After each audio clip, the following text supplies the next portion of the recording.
Welcome to the Real News Network. I'm Jessica Devereaux in Baltimore. A United Nations human rights body recently accused Israeli forces of abusing Palestinian children. There is a whole list of abuses ranging from torturing those in custody and using others as human shields. Here to discuss all this is Shir Hever. Shir is an economist studying the Israeli occupation of the Palestinian territories for the Alternative Information Center, a joint Palestinian-Israeli organization dedicated to publishing alternative information and analysis. Thank you for joining us, Shir. Thank you for having me. So, Shir, what is actually new about this report?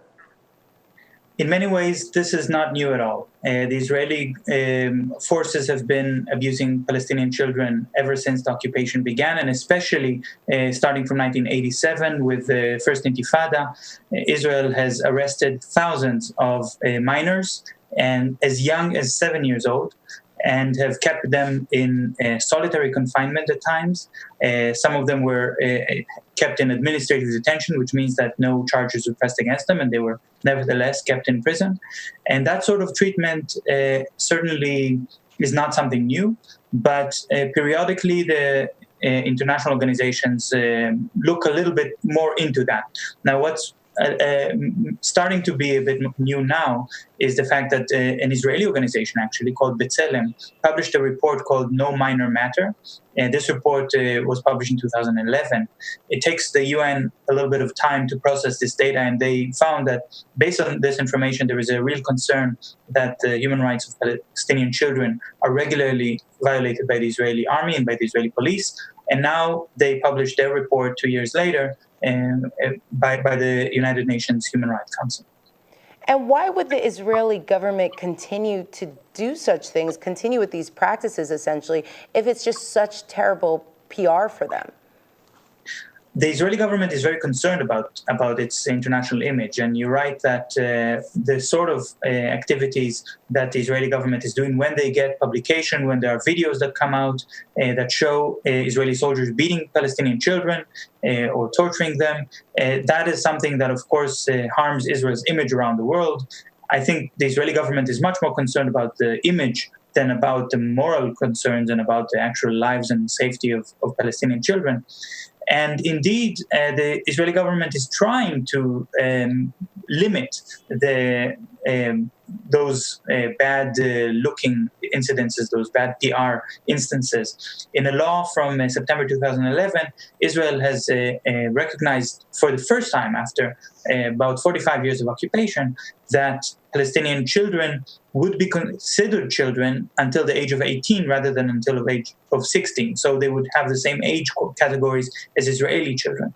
But despite that decision, Palestinian children are still being tried by martial court, by military court, and in the Hebrew language, which is not their language, so often they don't understand what they're being accused of, what they're signing, what they're admitting.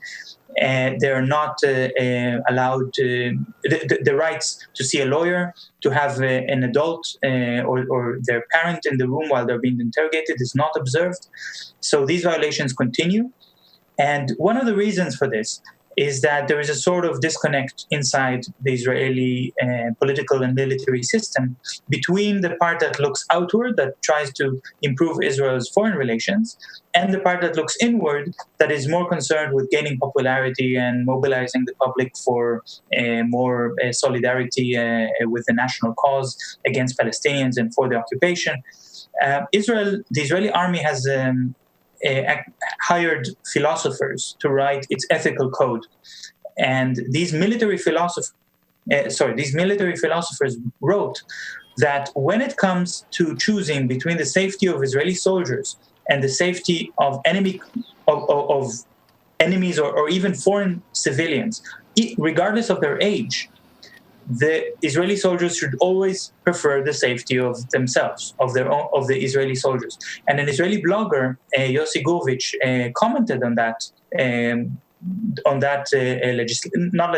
that recommendation, that it actually means that if the Israelis would believe that they could tie Palestinian children to their tank and surround their tank by bodies of Palestinian children to deter Palestinians from shooting at that tank, there is actually no moral reason for them not to do so, according to this ethical book of the Israeli military.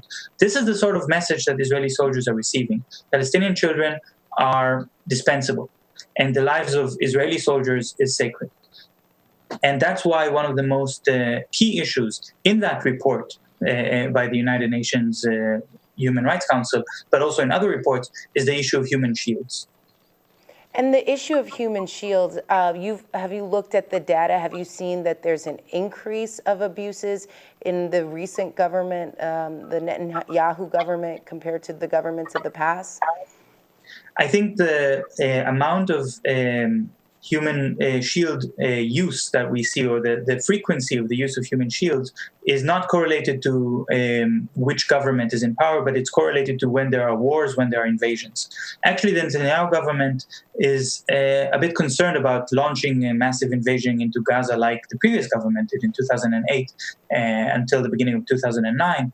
And in that attack, a group of soldiers actually forced Palestinian children at gunpoint to open doors for them or to check suspicious objects for them for fear that they might be bombed. So if it is a bomb, the child would explode rather than the soldiers. And in one case, there were two Israeli soldiers that were actually accused in an Israeli court of using that procedure because, according to the Israeli law, this is illegal. These two soldiers have forced at gunpoint Palestinian children to open bags for them, so that if there's a bomb in the bag, the child will be harmed rather than the soldier. And even though they were convicted, they only received suspended sentences. So they didn't serve one day in jail for something that is a very serious offense. And of course, that sends a message to the other soldiers they can continue to do so. So that's the real story about human shields. I think since that attack on Gaza in 2008-2009, there were fewer cases in which Israeli soldiers needed to resort to using Palestinian children as human shields, although according to the UN report, there were cases nevertheless. But I think next time the Israeli army invades a Palestinian city and starts going door to door, the Israeli soldiers have already gotten the message that if they use Palestinian children as human shields, they're probably not going to be punished by an Israeli court. Well, thank you for joining us, Shir. Thank you, Jessica. And thank you for joining us on the Real News Network.